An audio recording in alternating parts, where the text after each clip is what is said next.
Hello and welcome back to study with Saurabh YouTube channel. आज के इस वीडियो में हम बीपीएससी एडीओ के लिए 100 मोस्ट एक्सपेक्टेड जो जीके जीएस के क्वेश्चंस है उनको प्रैक्टिस करेंगे। ये सेट नंबर 1 है, तो चलिए वीडियो की शुरुआत कर लेते हैं। सबसे पहला जो सवाल है वो आपसे पूछा जा रहा है कि दादा भाई नौरोजी जो हैं, जिनको grand old man of India भी कहा जाता है, grand old man of India इनको कहा जाता है। इन्होंने ब्रिटिश हाउस ऑफ कॉमन्स में 1992 में 1892 में 1892 में इन्होंने ब्रिटिश हाउस ऑफ जो कॉमन होता है, ब्रिटिश हाउस ऑफ कॉमन के लिए इनको चुना गया। और यह चुने जाने वाले पहले भारतीय भी थे और पहले एशियन भी थे। पहले एशियन भी थे, एशिया भारत में ही है। तो पूछा जा रहा है आपसे कि वो किस पार्टी के टिकट पर वहां जो है उन्होंने चुनाव लड़ा था। ये आपसे सवाल जो है वो पूछा जा रहा है। तो ये जो दादा भाई नौरोजी हैं, उन्होंने सेंट्रल हिंसवन निर्वाचन जो क्षेत्र था, वहां से इन्होंने जो चुनाव है वो लड़ा था। और ये जो है वो लेबर पार्टी के उम्मीदवार थे। तो आपको सवाल है वो याद रखना है, लेबर पार्टी। और कहाँ से वो लड़ रहे थे, तो फिंसवन, जो सेंट्रल फिंसवन होता है वहां से। ठीक है, यदि मैं लिख दूं तो सेंट्रल फिंसबरी है, वहां से ये चुनाव जो है वो लड़ रहे थे। अब सवाल आता है आपके दिमाग में कि जो grand old man of India जो है वो दादा भाई नौरोजी को बोला जाता है, तो आखिर grand old women of India किसको बोला जाता है? तो वो बोला जाता है अरुणा असफ अली खान को। अरुणा असफ अली खान को ये बोला जाता है, ये आपको ध्यान रखना है। दादा भाई नौरोजी के बारे में कुछ चीजें हैं जो आपको ध्यान रखनी है। दादा भाई नौरोजी जो है वो बार 3 टाइम तक उन्होंने कांग्रेस का जो है वो जो इंडियन नेशनल कांग्रेस का जो सेशन होता था उसकी अध्यक्षता की थी। और दादा भाई नौरोजी जो उनकी अध्यक्षता जो 3 टाइम उन्होंने की थी, वो पहला किया था 1886 में, दूसरा किया था 1893 में, और तीसरा जो किया था वो 1906 में किया था। और इसी 1906 में इन्होंने पहली बार यदि स्वराज का जो मुद्दा था वो 1906 में ही उठाया था। 1906 का सेशन में ही स्वराज का जो मुद्दा था उसको दादा भाई नौरोजी ने उठाया था। ठीक है, ये आपको ध्यान रखना है। इनके द्वारा poverty and un British rule in India एक किताब इनकी है, poverty and un British rule in India. तो ये जो उनकी किताब है वो कब प्रकाशित हुई, ये सवाल पूछा जाता है। तो आपको ध्यान रखना है 1901 में प्रकाशित हुई। और इनमें इस जो बुक है इसमें उन्होंने कैसे भारत से पैसा जो है वो जा रहा है, ड्रेन कैसे हो रहा है, इसके बारे में उन्होंने बताया था। और कहते थे कि भारत का जो पैसा है वो 1/3 जो पार्ट है वो भारत से चला जा रहा है, और यही जो है वो भारत को फिर से जो है वो कर के रूप में आ रहा है, जो है वो लोन के रूप में आ रहा है। भारत से ही पैसा जा रहा है और वह फिर भारत में लोन के रूप में आ रहा है, यही उनका कहना था। ठीक है, तो ये आपको ध्यान रखना है दादा भाई नौरोजी के बारे में। और कई सारे इंपॉर्टेंट इनके बारे में चीजें हैं, लेकिन जो मोस्ट इम्पोर्टेंट था वो हमने बताया था। इन्होंने ईस्ट इंडिया एसोसिएशन की स्थापना लंदन में की थी। ईस्ट इंडिया एसोसिएशन की स्थापना इन्होंने लंदन में की थी। और कब की थी? तो इन्होंने 1867 में ईस्ट इंडिया एसोसिएशन की जो एस्टेब्लिशमेंट है वो लंदन में किया था। और ये बहुत ज्यादा इंपॉर्टेंट है, ये सवाल जो है वो पूछा जाता है। ईस्ट इंडिया एसोसिएशन 1867 लंदन में इन्होंने किया था। और बॉम्बे प्रेसिडेंसी एसोसिएशन के बारे में बात करें तो दादा भाई नौरोजी ने अपने लोकल जो स्तर था उस पर बॉम्बे प्रेसिडेंसी एसोसिएशन में भी बहुत अधिक जो है योगदान दिया था। तो ये सवाल आपको ध्यान रखना है। अब हम नेक्स्ट क्वेश्चन की ओर बढ़ते हैं। ठीक है, तो नेक्स्ट क्वेश्चन क्या है? तो नेक्स्ट क्वेश्चन है कि लिबेरो किस खेल से संबंधित है? लिबेरो इज एक टर्मिनोलॉजी है जो किस स्पोर्ट है उसमें यूज किया जाता है। तो जो लिबेरो है वो वॉलीबॉल में यूज किया जाता है। लिबेरो जो है वो वॉलीबॉल में यूज किया जाता है। लिबेरो वॉलीबॉल का एक जो है वो डिफेंसिव है, जब डिफेंस किया जाता है वॉलीबॉल में, तो उसको लिबेरो जो है वो कहा जाता है। लिबेरो जो है वो एक अलग प्रकार के जर्सी भी पहनता है, क्योंकि वो डिफेंसिव स्पेशलिस्ट होता है, रक्षात्मक विशेषज्ञ होता है। और वह जो है उस खेल के कुछ जो है वो प्रतिबंध होते हैं, जैसे कि वह गेंद को नेट के ऊपर से जो हिट है वो नहीं कर सकता है। तो ये आपको वॉलीबॉल याद रखना है। बाकी कई सारे जो है वो सवाल पूछे जाते हैं, जैसे फुटबॉल में गोलकीपर हो जाता है, डिफेंडर होता है, स्ट्राइकर होता है, ये सब होता है। हैंडबॉल की यदि बात करें तो इसमें पिवट होता है, विंगर, ये सब शब्द यूज किया जाते हैं। बास्केटबॉल जो है वो ले अप यूज किया जाता है इसमें।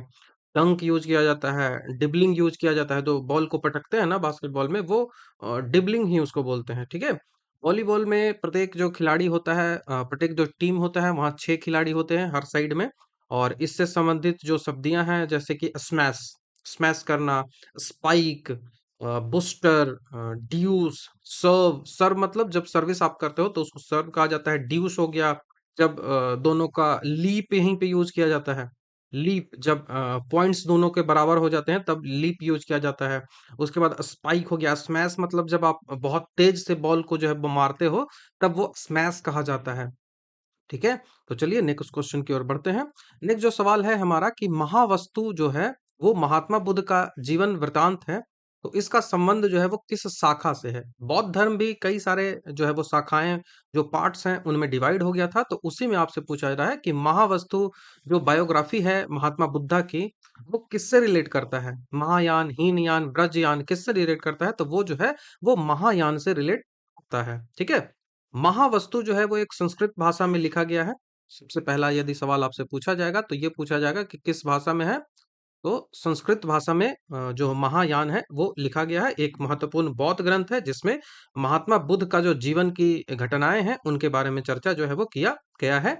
महायान जो है वो बौद्ध धर्म की एक प्रारंभिक आप शाखा कह सकते हो कि एक प्रारंभिक जो ब्रांच है वो आया था। और लोकोत्तरवाद संप्रदाय से ये संबंधित था। Mahayana is related to Lokottaravada. Lokottaravada जो संप्रदाय है उससे ये रिलेट करता था। और इसमें बुद्ध को क्या कहा जाता है कि बुद्ध एक भगवान की तरह है, एक सुपर नेचुरल व्यक्ति है वो बुद्ध। सुपर नेचुरल है, यही महायान कहता था। और हीनयान कहता था ना कि वो नॉर्मल व्यक्ति है, जैसे नॉर्मल मनुष्य होता है वैसे ही नॉर्मल है। लेकिन महायान वाले बोलते थे कि नहीं, ये भगवान है। ठीक है, वो सुपर नेचुरल व्यक्ति है। ठीक है। तो हीनयान जो शाखा है वो बुद्ध का एक महापुरुष मानती थी। और कोई उसका भगवान की तरफ सुपर नेचुरल की तरह नहीं मानती थी।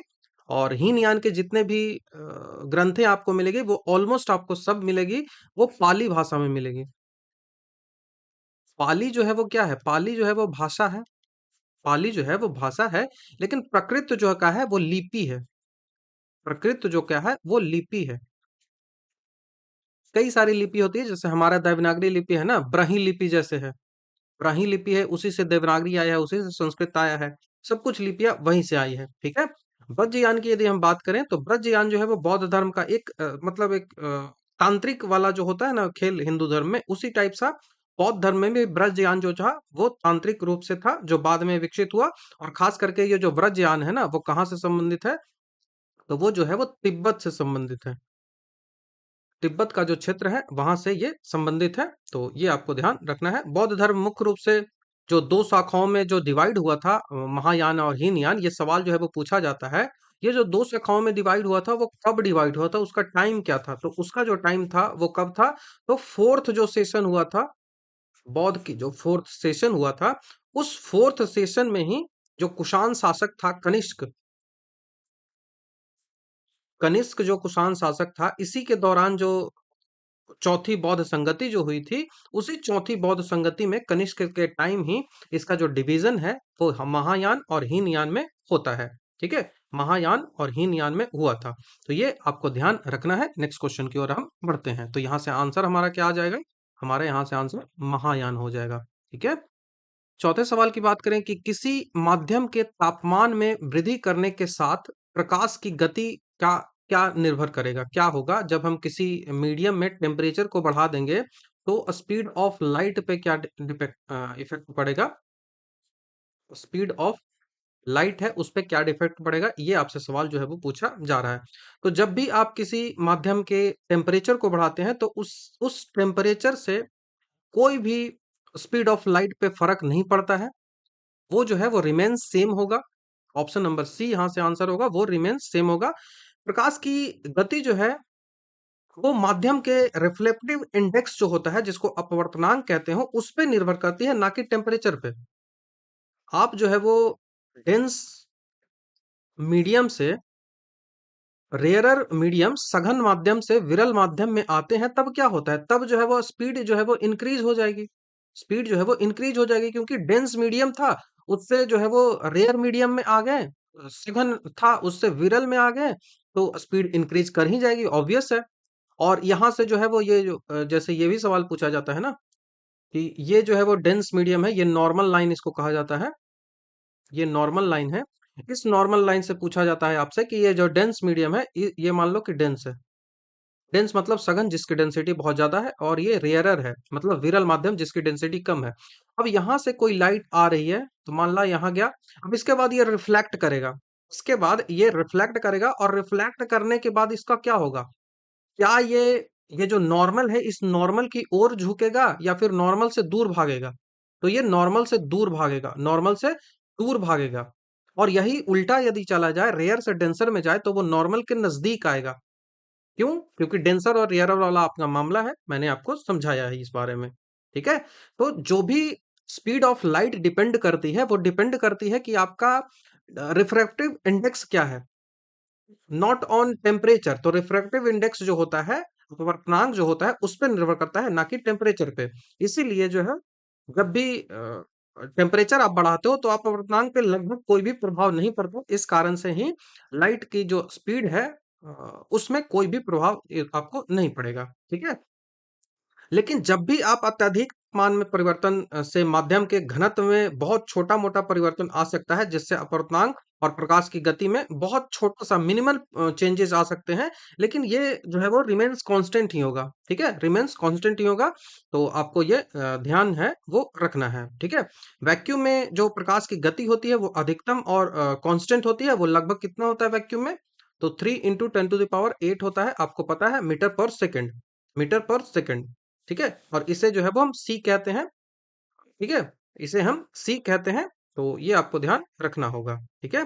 तो इसका मतलब कि अपवर्तनांक जितना अधिक होगा, प्रकाश की गति उतनी ही कम होगी। ये आप याद रखो कि रिफ्रैक्टिव इंडेक्स जो है वो जितना अधिक होगा, स्पीड ऑफ लाइट जो है वो उतना ही कम होगा। इनवर्सली प्रोपोर्शनल होता है दोनों। रिफ्रैक्टिव इंडेक्स इंक्रीज जैसे जैसे करेगा, जो sound of speed of light जो है वो वैसे वैसे डिक्रीज करता जाएगा, जैसे कांच और पानी में आप देख लो। ठीक है? कांच और पानी आप देख सकते हो। तो ये सवाल हो गया। नेक्स्ट क्वेश्चन की ओर बढ़ते हैं। पांचवा सवाल है कि जो तानसेन है और जो बैजू बावरा है, वो किसके काल से संबंधित है? ये दोनों जो है वो म्यूजिशियंस है, तानसेन एंड बैजू बावरा। तो इन दोनों का संबंध जो है वो कहाँ है, ये आपसे पूछा जा रहा है। तो तानसेन और बैजू बावरा दोनों जो है वो अकबर के दरबार में जो नवरत्न थे, उनमें ये थे। तो अकबर का जो दरबार था, उसमें नवरत्न जो हुआ करता था, उसमें ये सम्मिलित था। ठीक है? उसमें ये सम्मिलित था। जो तानसेन था, वो बहुत एक जो आप कह सकते हो कि एक संगीतज्ञ था। और बैजू बावरा जो था, वो अकबर के समकालीन एक ध्रुपद गायक था।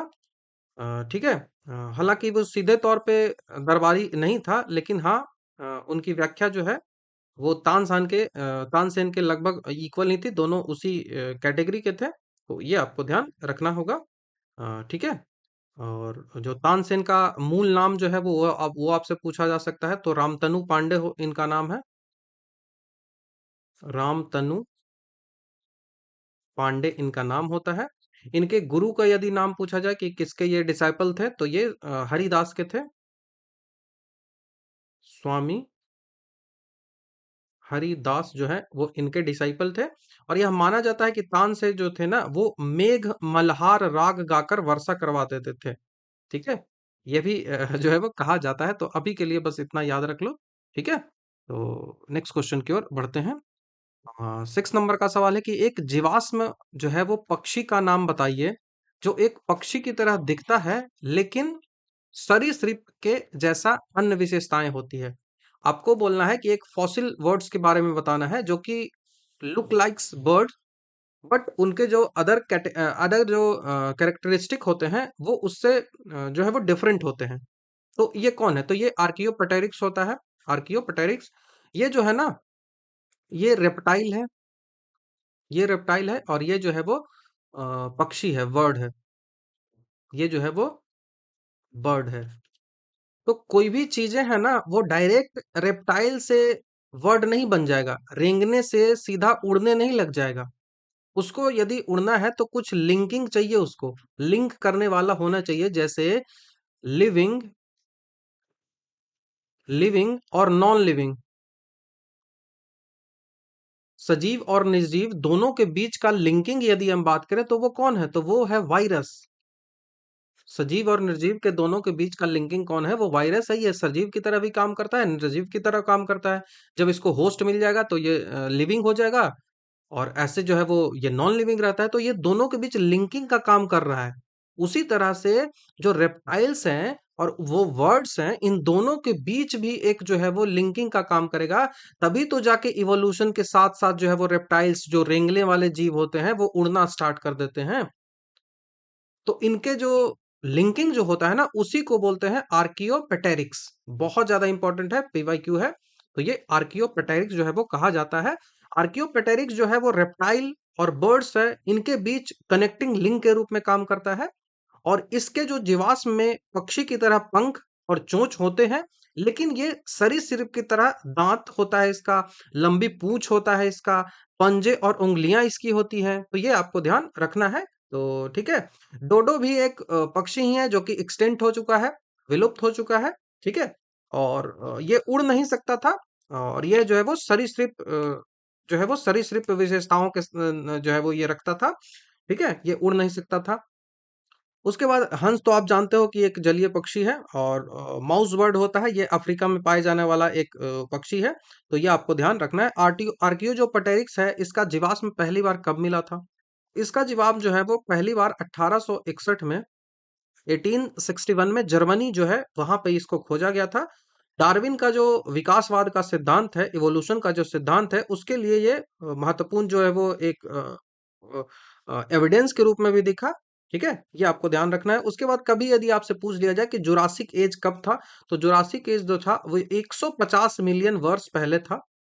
150 मिलियन ईयर्स पहले जो है वो जुरासिक एज था। तो ये आपको अभी के लिए इतना ध्यान रख लो।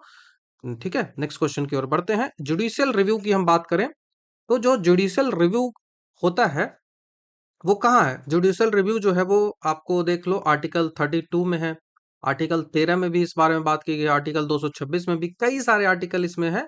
तो यहाँ पे जुडिशियल रिव्यू की बात की गई है। जुडिशियल रिव्यू का मतलब होता है कि कोई भी यदि कोई भी गवर्नमेंट के द्वारा जो है वो लॉ लाया जाता है, कोई भी गवर्नमेंट के द्वारा लॉ लाया जाता है, तो उस लॉ को सुप्रीम कोर्ट चेक कर सकती है, हाई कोर्ट चेक कर सकती है कि क्या वो लॉ जो है वो कॉन्स्टिट्यूशन के अकॉर्डिंग है या फिर नहीं है। तो वो जुडिशियल रिव्यू कहलाता है। ठीक है, जुडिशियल रिव्यू कहता है, जिसको कहते हैं न्यायिक पूर्वावलोकन। न्यायिक पूर्वावलोकन। तो ये जो कंसेप्ट है वो हमारे संविधान में कहाँ से आया, यही सवाल आपसे पूछे जा रहा है। तो जुडिशियल रिव्यू जो है वो यूनाइटेड स्टेट ऑफ अमेरिका से आया था। तो ऑप्शन नंबर ए हमारा यहाँ से आंसर बन जाएगा। न्यायिक पूर्वावलोकन जो है वो यूएसए से लाया गया था। इसका सीधा सा अर्थ आपको मैंने बता दिया कि इसमें सर्वोच्च न्यायालय और उच्च न्यायालय जो है, उनको जो भी लॉ विधायिका के द्वारा, एग्जीक्यूटिव के द्वारा बनाया जाता है, और जो है वो उनको जो है वो उनकी संवैधानिकता आखिर कितनी है, उसको वो चेक करता है। तो यही जुडिशियल रिव्यू जो है वो कहलाता है। फ्रांस से यदि हम बात करें कि क्या-क्या चीजें हमारे यहाँ आई हैं, तो यहाँ से जो है वो फ्रीडम आया है, स्वतंत्रता, समानता और बंधुत्व जो है वो आया है। फ्रेंच रिवॉल्यूशन 1789 में जो हुआ था, उससे ये चीजें आई हैं। स्वतंत्रता, समानता और बंधुत्व जो प्रस्तावना में हमारा जो लिखा हुआ है, प्रियम्बल में जो लिखा हुआ, वो यहीं से आया है। उसके बाद ब्रिटेन से संसदीय प्रणाली आई है। जो एकल नागरिकता की बात आती है, वो ब्रिटेन से ही हमने लिया है। हमने जो विधि का शासन लिया है, रूल ऑफ लॉ जो हमने लिया है, वो ब्रिटेन से ही लिया है। कनाडा से यदि हम बात करें तो केंद्र जो है वो बहुत ज्यादा मजबूत होता है। वो उसके साथ ही साथ जो फेडरल स्ट्रक्चर है वो हमने यहीं से लिया है। जो जो डेसिडुअस जो पावर होता है, रेसिडुअल जो पावर होता है, डेसिडुअस बोल रहा हूँ, रेसिडुअल जो पावर होता है, जिसको अवशिष्ट शक्तियां बोलते हैं, जैसे हमारा शेड्यूल 7 है, वहां पे तीन चीजों में बांटा गया है। एक बता गया है सेंट्रल लिस्ट, एक बांटा गया है स्टेट लिस्ट, और दूसरा बांटा है कंकरेंट लिस्ट।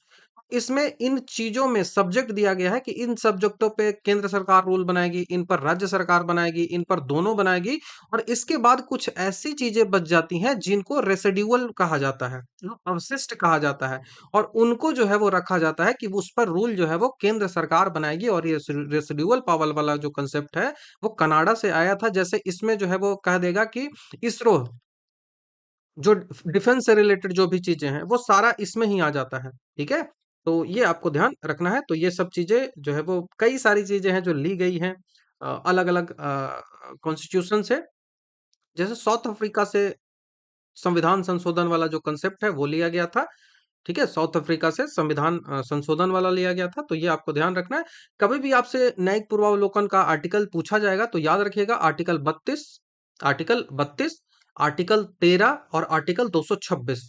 आर्टिकल 226 ये तीनों जो आर्टिकल है वो सबसे ज्यादा इंपॉर्टेंट हो जाता है इस न्यायिक पूर्वावलोकन को लेकर।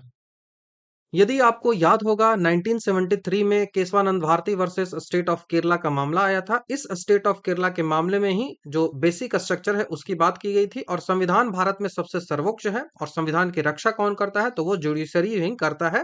ठीक है, और इस संविधान में जो पावर्स का डिस्ट्रीब्यूशन जो है वो हर व्यक्ति के लिए किया गया है, हर जो इंस्टीट्यूशन है उसके लिए किया गया है। तो ऑप्शन नंबर ए अभी के लिए याद रख लो। ठीक है, नेक्स्ट क्वेश्चन की ओर बढ़ते हैं। फिक्की जो शब्द है उसका क्या फुल फॉर्म होता है?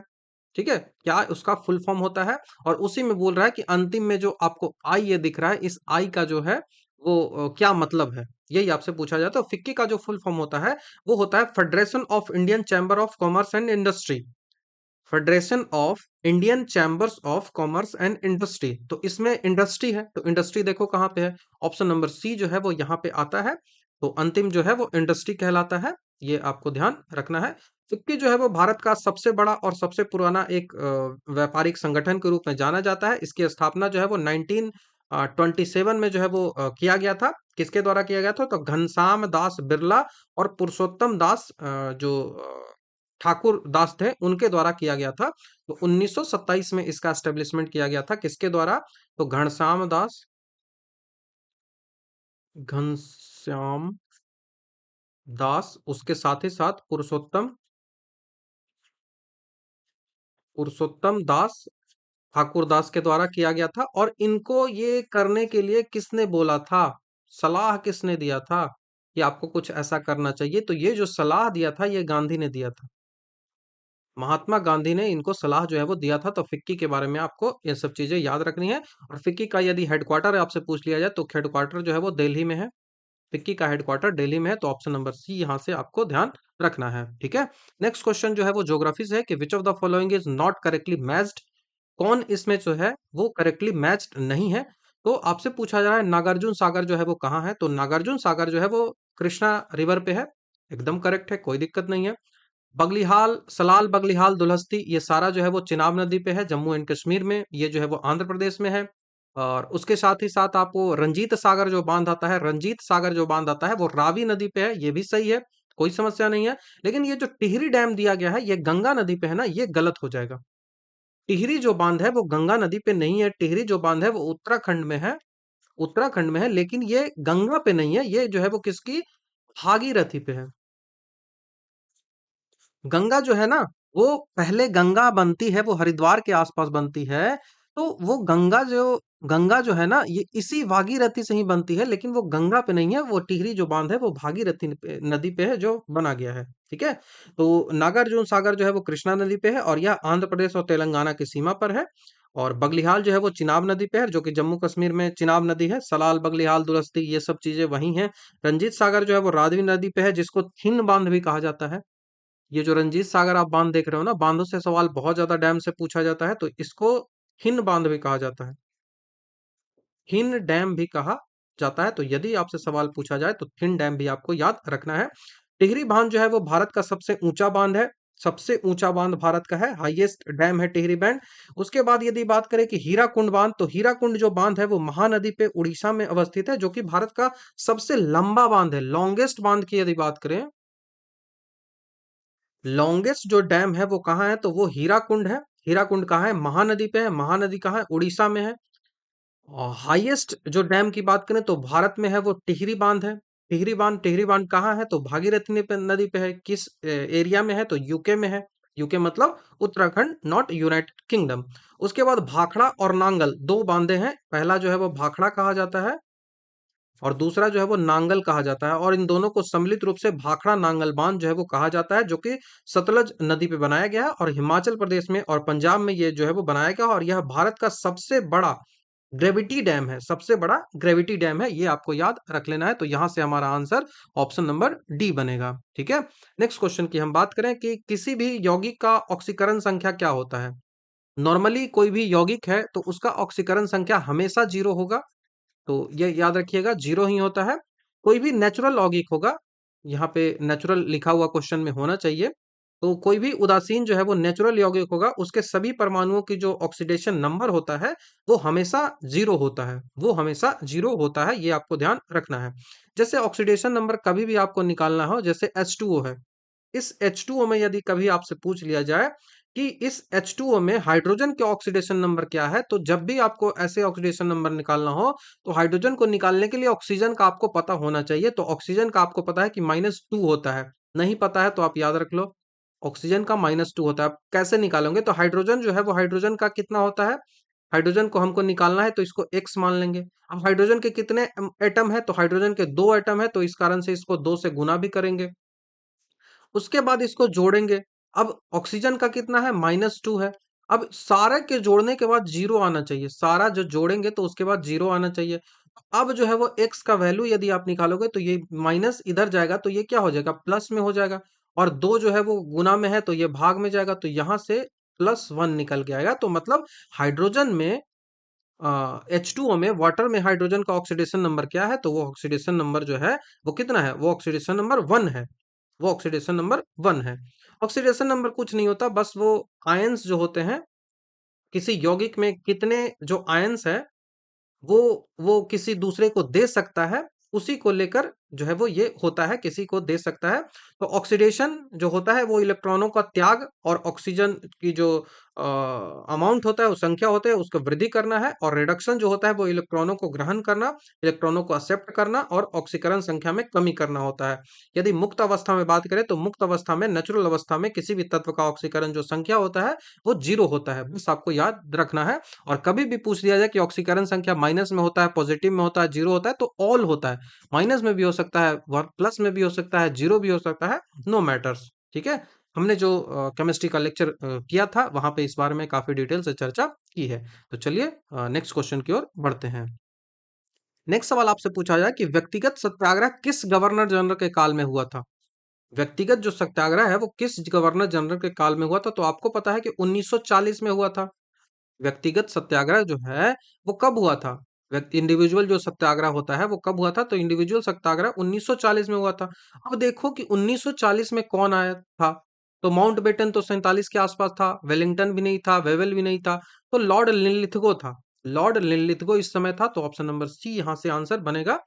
तो इस समय भारत का जो वायसराय था वो लिनलिथगो था। इसका कार्यकाल की बात करें तो 1936 से लेकर 1944 तक इसका जो है वो समय चला था। यह जो सत्याग्रह था वो द्वितीय विश्व युद्ध में भारत को जबरन शामिल किया जा रहा था, और अगस्त जो प्रस्ताव आया था उसी के विफलता को लेकर जो है वो, अगस्त प्रस्ताव भी यदि पूछा जाए तो वो लॉर्ड लिनलिथगो है, उसी के समय में आया था। ये भी आपको ध्यान रखना है। व्यक्तिगत सत्याग्रह में यदि आपसे पूछा जाए कि पहले सत्याग्रही कौन थे, तो पहले जो सत्याग्रही थे वो आचार्य विनोबा भावे थे। आचार्य विनोबा भावे थे। दूसरे सत्याग्रही यदि हम बात करें तो जवाहरलाल नेहरू थे। तीसरे सत्याग्रही जो बीपीएससी में पूछा गया था वो थे ब्रह्मदत्त। ब्रह्मदत्त थे। दत्त या दत्ता जो भी कह लो, ब्रह्मदत्ता या फिर दत्त कह लो, ब्रह्मदत्त थे। इस आंदोलन में दिल्ली चलो आंदोलन भी इस इंडिविजुअल सत्याग्रह इसको कहा जाता है। दिल्ली चलो आंदोलन भी इसको कहा जाता है, ये आपको ध्यान रखना है। नेक्स्ट क्वेश्चन की ओर बढ़ते हैं। नेक्स्ट सवाल है कि हिमानी जो है वो उत्तम परब का संबंध किस खेल से है? हिमानी उत्तम परब जो है उसका संबंध किस खेल से है? तो ये जो खिलाड़ी हैं उनका मल्लखंब से संबंधित है। ठीक है, मल्लखंब से संबंधित है। तो राष्ट्रीय और अंतर्राष्ट्रीय प्रतियोगिता में भारत का प्रतिनिधित्व इन्होंने कई बार किया है। तो ये एक खिलाड़ी का नाम है मलखम्ब, उसको याद रख लेना है। ठीक है। मल्लखम्ब जो है वो एक पारंपरिक खेल होता है। ऐसे करके एक बांस रहता है, खंबा गड़ा हुआ रहता है, उसी पे अपना जो कर्तव्य है वो आपको जिम्नास्टिक की तरह मान लो, उसी पे आपको अपना कर्तव्य है वो दिखाना होता है। एक लकड़ी होती है, खंबा होता है जिसको पोल कहा जाता है, और रस्सी के साथ आप हवाई योगा कर लो, कुश्ती के दांव दिखा दो, ये सब दिखाना होता है। और ये जो है वो एमपी का जो है वो, ये जो मल्लखम्ब है वो एमपी का राजकीय खेल भी घोषित किया गया, और भारत सरकार के द्वारा मल्लखम्ब को खेलो इंडिया यूथ गेम होता है उसमें शामिल भी किया गया है। ठीक है, ध्यान रखना है। नेक्स्ट क्वेश्चन की हम बात करें तो यहाँ से मलखम्ब आंसर होगा। 13 नंबर का सवाल है कि द्रकमा किसने चलाया था? द्रकमा आपको जो दिख रहा है, हु इंट्रोड्यूस द द्रकमा, द्रकमा जो कॉइन है वो किसने चलाया था, ये आपसे पूछा जा रहा है। तो द्रकमा जो कॉइन था वो यूनानी जो लोग थे, यूनानी जो लोग थे उनके द्वारा चलाया गया था, और यूनानी को ही ग्रीक कहा जाता है। तो ऑप्शन नंबर सी हमारा यहाँ से आंसर होगा।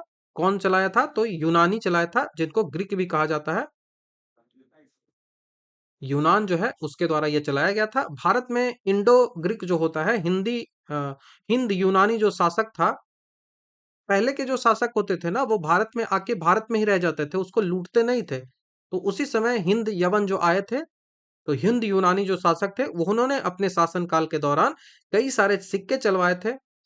उन्हीं सिक्कों में ये जो द्रमक जो सिस्सा सिक्का है उन्हीं में आता है, जिस पर उनके जो यूनानी देवी देवता जो होते थे उनका चित्र भी अंकित होता था। भारत में सिक्कों पर लेख और राजाओं के चित्र उत्कीर्ण होते हैं। और ये स्टार्ट कहाँ से हुआ था? तो यही जो परंपरा आई थी ना, जैसे गांधी जी को आप देख लेते हो, शोक स्तंभ देख लेते हो, अलग अलग चीजों का नाम लिखा हुआ रहता है, ये परंपरा इंडो ग्रीक से ही आई है। भारत में भी कई सारे समुद्रगुप्त का सिक्का देख लो, ये सारा कंसेप्ट आया कहाँ से? तो ये ग्रीक जो है उसी से उसी से ये आया था। ठीक है, उसी से ये आया था, तो आपको ये ध्यान रखना है। शाकों के द्वारा भी सिक्के जारी किए गए थे, लेकिन ये जो द्रमक सिक्का है वो उनके द्वारा नहीं। कुषाण जो है वो कनिष्क के शासनकाल में भारत में शुद्ध सोने के सिक्के चलवाता था, ये भी आपको ध्यान रखना है। तो भारत में सबसे पहले यदि सोने के सिक्कों की बात करें कि किसने चलवाया था, तो इंडो ग्रीक ने चलवाया था, ये याद रखना है। उसके बाद पहला सवाल आपसे पूछा जाएगा कि सबसे पहले किसने चलाया था सिक्का? तो सबसे पहले जो चलवाया था वो इंडो ग्रीक ने चलाया था, डेरियस प्रथम का आपने नाम सुना भी होगा। दूसरा आपसे पूछा जाएगा कि सबसे ज्यादा किसने चलाया था? सबसे ज्यादा किसने चलाया था? तो गुप्ता पीरियड में चला था सबसे ज्यादा सोने के सिक्के। उसके बाद सातवाहन जो वंश था, सातवाहन ने सीसा का सिक्का चलवाया था। ये भी सवाल जो है वो एग्जामिनेशन में पूछा जाता है, तो आपको ये ध्यान रखना है। ठीक है, नेक्स्ट क्वेश्चन की ओर बात करें कि किस मृदा प्रारूप में लोहे के अतिरिक्त मात्रा होने के कारण अनउर्वरक हो जाती है? Which soil type become infertile due to the excess amount of iron? एक मिट्टी है, उस मिट्टी में बहुत ज्यादा आयरन होती है, लेकिन उसी आयरन के कारण उसकी फर्टिलिटी जो है वो खत्म हो जाती है। इस कारण से वो थोड़ा थोड़ा लाल भी दिखने लगता है। दैट्स वाई उसको कहते हैं कि वो लेटेराइट मिट्टी है। वो लेटेराइट मिट्टी है, तो ऑप्शन नंबर सी यहाँ से हमारा आंसर होगा। लेटेराइट मिट्टी का जो निर्माण फॉर्मेशन होता है, वो फॉर्मेशन उष्णकटिबंधीय जो क्षेत्र होता है वहां पे बहुत ज्यादा जब वर्षा होगी तो उसी वर्षा के कारण बहुत ज्यादा निक्षालन होता है। निक्षालन मतलब कि लीचिंग होती है। पानी का जो मिट्टी का जो ऊपर वाला परत है वो बहते चला जाता है, तो उसको इंटेंसिव लीचिंग होती है। इसी के कारण जो है वो लेटेराइट मृदा है, इनका फॉर्मेशन होता है। इस प्रक्रिया में जो मिट्टी का जो सिलिका होता है, मिट्टी का जो चूना होता है, ये सारे जो है वो बह जाते हैं पानी के साथ। मिट्टी का सिलिका, मिट्टी का चूना सारा बह गया, और लौह के ऑक्साइड जो होता है, आयरन के जो ऑक्साइड होते हैं और एल्युमिनियम जो होते हैं, वही शेष रह जाता है मिट्टी में। और लौह के ऑक्साइड की अधिकता के कारण मिट्टी का रंग जो है वो लाल दिखता है। और अक्सर ये मिट्टी जो है वो इनफर्टाइल ही होता है, ऑलमोस्ट इनफर्टाइल होता है ये मिट्टी। ऑलमोस्ट आपको ये जो ये वाला जो क्षेत्र है, केरल का जो मालाबार वाला पार्ट है वहां पे आपको देखने को मिलेगा। ठीक है, केरल का जो मालाबार वाला क्षेत्र है वहां पे आपको देखने को मिलेगा। लेकिन इसवी मिट्टी में फायदा है, कई सारी चीजें इस मिट्टी में उगाई जाती है। जैसे कि यदि बात करें कि चाय यहाँ पे उग जाएगा, कॉफी यहाँ पे उग जाएगा, रबर यहाँ पे उग जाएगा, आपको काजू यहाँ पे उग जाएगा, ये सब देखने को मिलता है। इस लेटेराइट मिट्टी की एरिया की बात करें तो पश्चिमी घाट में है, पूर्वी घाट में है, पूर्वोत्तर भारत की जो पहाड़ी वाले क्षेत्र है वहां पे ये देखने को मिलता है। जब ये मिट्टी सूखती है तो सूखने पर मिट्टी का ईंट की तरह भी कठोरता से यूज किया जा सकता है और इसका उपयोग जो है वो भवन निर्माण में भी किया जा सकता है। उसके बाद आप जलोढ़ मिट्टी को देख लो तो जलोढ़ मिट्टी सीधा सा होता है कि जलों के द्वारा जो लाया गया, जलों के द्वारा उड़ाया गया मिट्टी जलोढ़ मिट्टी कहलाती है। तो ये यदि नदी है तो इस नदी के जो नजदीक वाली मिट्टी होगी और इस नदी के जो दूर वाली मिट्टी होगी, दोनों को अलग अलग जलोढ़ नाम से जाना जाता है। तो बांगर इसको बोला जाता है और इसको खादर बोला जाता है। खादर मतलब जहां बाढ़ का पानी बार बार आए, बांगर मतलब जहां बाढ़ का पानी ना आए। याद कैसे रखना है? तो ब से बूढ़ा होता है, बूढ़ा मतलब पुराना हो गया, तो बांगर याद रख लो। और खादर जो है वो नदी के नजदीक होगा जहां हर साल जो है वो वाटर जो है वो आ जाता है और गाद अपना लेके आता है। दैट्स वाई इस यहाँ की जो मिट्टी होती है वो काफी ज्यादा फर्टाइल होती है। गंगा का जो मैदान है, गंगा यमुना का मैदान है, उस मैदान की जो मिट्टी इसीलिए सबसे ज्यादा फर्टाइल होती है। ठीक है। और यहीं पे सबसे ज्यादा जो खेती है वो प्राचीन काल में स्टार्ट भी हुआ था और अभी भी आप देखते हो कि उत्तर भारत में जो गंगा का मैदान है, जो सपाट मैदान की तरह है, वहां पे खेती बहुत अधिक मात्रा में की जाती है। उसके बाद रेगुर और काली मिट्टी जो है वो कि जब भारत डिवाइड हुआ था, अफ्रीका से डिवाइड होकर जब आया था तो यहाँ पे जो है वो भ्रंश एक बना था। उसी भ्रंश के कारण यहाँ पे जो ज्वालामुखी आया था, जब लावा जमा था, लावा जमने के बाद जो बेसाल्ट चट्टाने बनी थी, उनका जब निक्षालन हुआ था तो उसके निक्षालन के बाद ये जो है वो मिट्टी बनी थी, जिसको रेगूर मिट्टी कहा जाता है या फिर काली मिट्टी कहा जाता है। ये आपको ध्यान रखना है। बाकी इसके कई सारे नाम हैं और कभी और जब आएंगी तो इन सब में बारे में हम चर्चा कर लेंगे। ठीक है। नेक्स्ट क्वेश्चन की ओर बढ़ते हैं। नेक्स्ट सवाल है कि मेडुला ऑब्लोंगाटा जो है वो निम्नलिखित में से किस बॉडी पार्ट से संबंधित है? ये ह्यूमन का एक पार्ट है, ह्यूमन का एक बॉडी पार्ट है। जो आप दिमाग आप देखो, अपना पीछे वाला दिमाग देखो, पीछे वाला दिमाग जिस एरिया में, पीछे वाला दिमाग जिस क्षेत्र में जाकर आपके रीढ़ की जो हड्डी होती है वहां से जुड़ता है, जो आपकी वर्टिब्रेट्स होती है वहां से जाके जुड़ता है, उसी को मोडुला ऑब्लोंगाटा जो है वो कहते हैं। तो दिमाग का ये चीज है, मस्तिष्क का ये चीज है। तो ऑप्शन नंबर बी हमारा आपका आंसर हो जाएगा। मेडुला ऑब्लोंगाटा जो है वो हिंड ब्रेन का पार्ट है। ब्रेन जो है वो तीन टाइप्स में बढ़ता है, तो उसी में जो सबसे लास्ट वाला पार्ट आता है, mid brain, hind brain, for brain, ये होता है ना। तो इसी में जो हिंड ब्रेन आता है, सबसे पीछे वाला जो पार्ट होता है, वहीं पे जो है वो हिंड ब्रेन में मेडुला ऑब्लोंगाटा जो है वो रहता है, जो कि स्पाइनल कोड जो हमारा होता है, स्पाइनल कोड जो हमारा होता है उससे ये जुड़ा हुआ होता है। स्पाइनल कोड जो हमारा है उससे जुड़ा हुआ होता है। और जितने भी हमारे बॉडी के जो इनवॉलेंटरी एक्शंस होते हैं, जैसे आप सांस लेते हो, जैसे आपका जो हार्ट है वो हार्ट जो है वो, हार्ट की जो स्पीड है, हार्ट जो पंप कर रहा है, आपका जो ब्लड प्रेशर है, आपकी जो डाइजेशन है, इन सबको कंट्रोल कौन करता है? तो इनको यही कंट्रोल करता है मेडुला ऑब्लोंगाटा। तो कभी भी आपसे सवाल पूछा जाए कि मेडुला ऑब्लोंगाटा जो है वो किस किस को कंट्रोल करता है, तो रेस्पिरेशन को करता है, हार्ट बीट को करता है, जो है वो आपको रक्तचाप को करता है, ब्लड प्रेशर को करता है, ये सबको कंट्रोल करता है। और हार्ट बीट को पोटेशियम भी करता है, तो ये भी आपको ध्यान रखना है, पोटेशियम भी हार्ट बीट को कंट्रोल करता है। तो ये आपको ध्यान रखना है। जो हृदय आपको यहाँ पे दिख रहा है, हृदय एक जो है वो मस्कुलर टिश्यू है, जो कि इसका मेन फंक्शन हार्ट का क्या है? तो मेन फंक्शन हार्ट का होता है पंप करना, ना कि प्यूरिफाई करना। बहुत इंपॉर्टेंट बात है, ब्लड को प्यूरिफाई करने का काम हार्ट का नहीं है, वो किडनी का काम है। हार्ट का केवल और केवल काम है पंप कर देना। हमारे हार्ट जो है वो 4 चैम्बर वाला होता है। ठीक है। और फेफड़ा का जो काम है वो श्वसन करना काम होता है। जो फेफड़ा है, लंग्स जो है, उसका जो है वो श्वसन में काम आता है। पेट जो है वो हमारा स्टोमक जो है वो पाचन में काम आता है, जहाँ पे HCl जो निकलता है। अब HCl से पेट की दीवारें, स्टोमक की जो दीवार है वो क्यों नहीं गलती? क्योंकि यहाँ पे म्यूकस जो है वो एक अपना लेयर बना के रखता है। ठीक है। म्यूकस जो है वो अपना एक लेयर बना के रखता है, ये आपको ध्यान रखना है। अभी जो मैंने ब्रेन की बात बात की, तो ब्रेन में मैंने हिंड ब्रेन बताया, मैंने कहा कि फोर ब्रेन होता है सबसे पहला वाला पार्ट, मैंने कहा कि मिड ब्रेन होता है बीच वाला पार्ट। ठीक है। तो तीन पार्टों में ये बचता है। और ये जो फोर ब्रेन है, जिसको अग्र मस्तिष्क कहा जाता है, इसी में एक पार्ट होता है जिसको बोलते हैं सेरे ब्रम, जो कि हमारे बॉडी का, हमारे दिमाग का सबसे बड़ा पार्ट है। लगभग 2/3 पार्ट जो ब्रेन का होता है वो यही होता है। इसी से हम क्या करते हैं? तो इसी से हम सोचते हैं। हमारी सोचने की जो क्षमता होती है, हमारी बुद्धि जो होती है, हमारी याद करने की जो क्षमता होती है, वो सब फॉर ब्रेन में ही होता है। तो फॉर ब्रेन बहुत ज्यादा इंपॉर्टेंट होता है, जिसमें सेरिब्रम बहुत ज्यादा इंपॉर्टेंट है। यदि हम पश्च मस्तिष्क की बात करें, पश्च मस्तिष्क की यदि हम बात करें, तो पश्च मस्तिष्क में ही हिंड ब्रेन में ही एक और पार्ट होता है जिसको इसी तरह का नाम है, उसका नाम जो है वो सेरी बैलम है, not cerebrum, it is called cerebellum.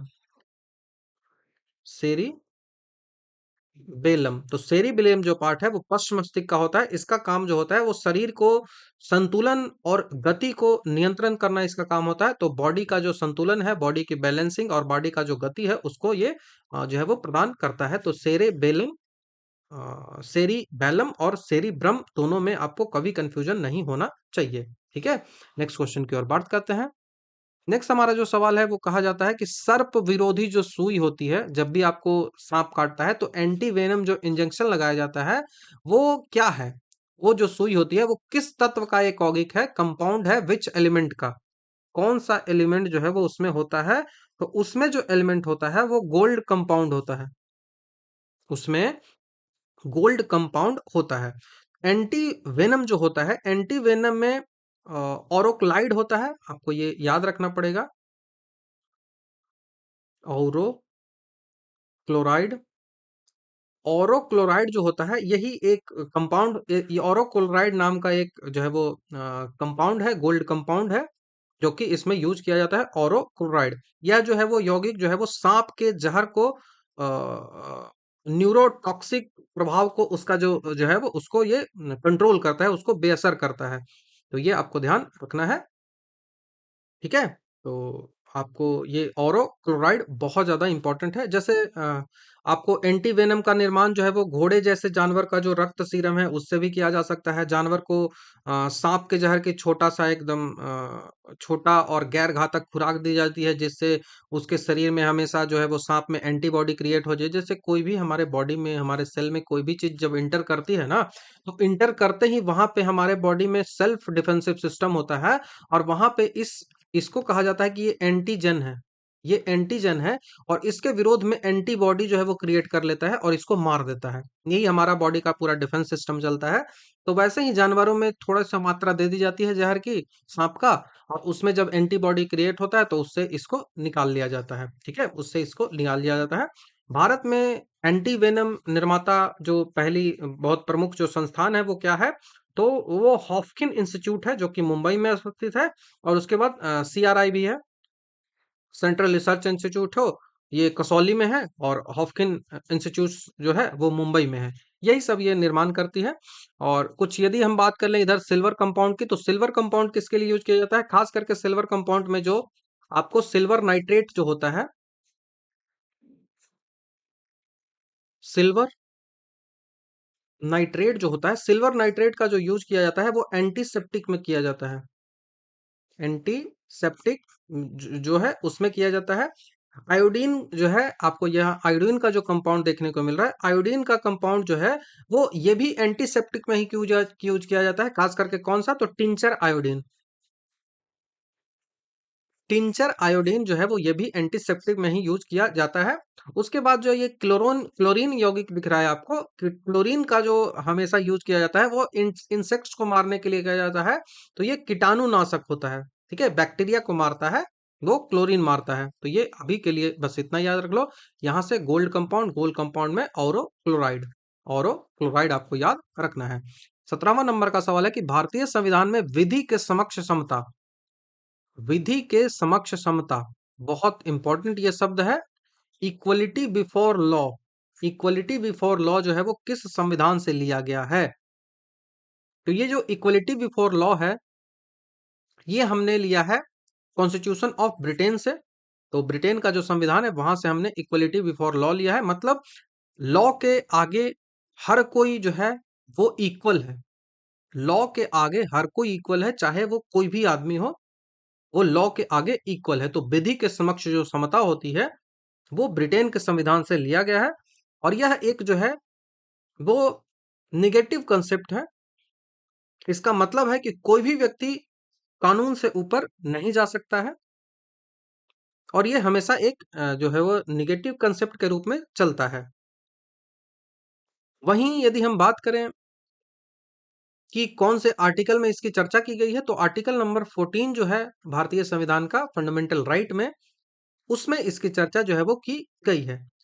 अब भारत में अमेरिका के भी संविधान से एक कंसेप्ट लिया गया है और वो कंसेप्ट इसी से कुछ मिलता जुलता है। यहां पे है कि इक्वल प्रोटेक्शन ऑफ लॉ,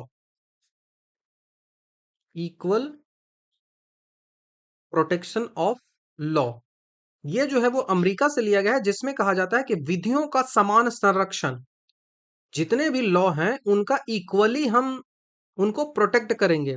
और दूसरा जो है वो इक्वलिटी बिफोर लॉ की बात की गई है कि हर कोई लॉ के सामने इक्वल है, कोई भी संविधान से ऊपर नहीं है, लॉ से ऊपर नहीं है। ठीक है। और यह जो है वो ये भी आर्टिकल किस में है, तो 14 में ही। तो आर्टिकल 14 में दो प्रकार की बात की गई है। पहला इक्वलिटी बिफोर लॉ की बात की गई है और दूसरा इक्वल प्रोटेक्शन ऑफ लॉ की बात की गई है। तो ये आपको दोनों शब्द याद रखना है, पूछा जाता है। तो ये equality, equal equal protection of law कहाँ से आई है, तो इक्वल प्रोटेक्शन ऑफ लॉ जो है वो आया है अमेरिका के संविधान से, यूएसए का जो कॉन्स्टिट्यूशन है वहां से हमने लिया है। जापान के संविधान की यदि बात करें कि जापान के संविधान से हमने क्या कुछ लिया है, तो जापान के संविधान से हमने लिया है प्रोसीड्यूर एस्टैब्लिश बाय लॉ। यहां से हमने लिया है प्रोसीड्यूर एस्टैब्लिश बाय लॉ, मतलब जो भी विधि हमने बनाया है, कुछ भी हम चीजें करेंगे तो वो सारा का सारा लॉ से ही करेंगे, हम विधि से ही करेंगे। तो विधि द्वारा स्थापित प्रक्रिया, ये हमने कहां से लिया है, तो ये हमने जो जापान का संविधान है वहां से हमने लिया है। जर्मनी का जो वाइमर कॉन्स्टिट्यूशन होता है, जर्मनी का जो वाइमर कॉन्स्टिट्यूशन है, यहां से वाइमर कॉन्स्टिट्यूशन से हमने जो आपातकाल के समय, आपको पता है कि आपातकाल जब आती है, इमरजेंसी जब लगाया जाता है, इमरजेंसी हमारे यहाँ तीन टाइप की लगती है, एक 352 में लगती है, एक 356 में लगती है और एक जो है वो 360 में लगती है।